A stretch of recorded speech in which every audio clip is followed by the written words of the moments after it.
Have you ever wondered why strangers tell you secrets they've never told their own families? It's not a gift, it's a psychological trap.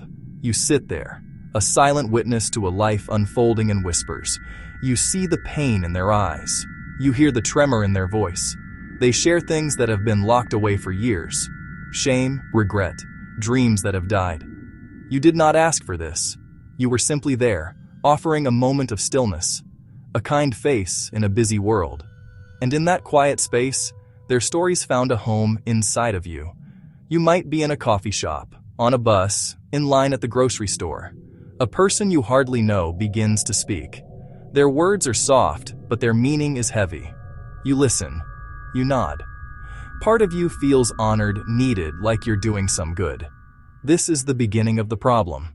The first idea we must understand is something I call the vacuum effect. Imagine your mind, your spirit, as a room. When a room is still, quiet, and empty, it naturally draws things into it. A breeze will blow leaves through an open door. Sound will echo within its walls. When you present yourself as a quiet, kind, attentive person, you become that empty room. Your silence creates a powerful vacuum. People, often unconsciously, feel this pull. They sense an open space and rush to fill it with their words, their worries, and their pain. They do this without a plan. They just feel the pull. Why does this happen so consistently? It is rooted in a fundamental human need to be seen and heard. Most people walk through their lives feeling invisible, carrying stories they believe no one wants to hear, fearing judgment from family and friends. When they encounter your patient presence, they see an opportunity. They test with a small comment. When you don't turn away, when you simply listen, you pass their test. This small act of acceptance opens the floodgates. They share more, and then more, often escalating to the heaviest things they carry.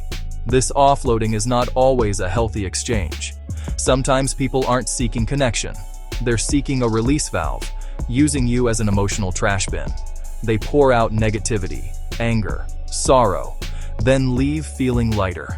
You are left holding the contents of their emotional baggage. The cumulative cost can be profoundly high. See this dynamic for what it is, a psychological phenomenon. The second core idea is emotional exhaustion. This isn't overnight. It is a slow, quiet drain on your life force. It builds bit by bit, with every secret you hold and every painful story you absorb. Each heavy narrative adds a small weight to your spirit. You may believe you're strong enough to carry it all, maybe even pride yourself on it, but over time, that load grows until it begins to crush you. At first, it's subtle. Trouble sleeping, replaying the day, a low-grade sadness without a clear source, a tightness in your chest, a constant edge. These are early warnings. You're not just hearing the stories, you're internalizing them. You may relive the trauma, feel the anger or the grief as if it were your own. Your nervous system can't always tell their pain from yours. As exhaustion deepens, numbness sets in. The world seems grayer. You fear new people, dread the moment the unburdening starts. You resent the very people you try to help. Listening becomes a threat to your survival. Your reserves are depleted. Then guilt. If I stop listening, what will happen to them? Fear of harming or abandoning them keeps you stuck. But here is the truth. Your health matters. Your peace matters. You cannot pour from an empty cup. Protecting your energy isn't selfish, it's essential. Soft. Choose to protect your energy before you have nothing left to give. It's one thing to talk about exhaustion, another to recognize it in your own life. The signs begin as whispers before they become screams. Do you carry tension in your shoulders, neck, jaw? Headaches or stomach aches after certain conversations? Our bodies keep the score. They hold the stress our minds try to dismiss. Pay attention to these cues. Do you ruminate long after the talk? Are their stories the first thought in the morning and the last at night?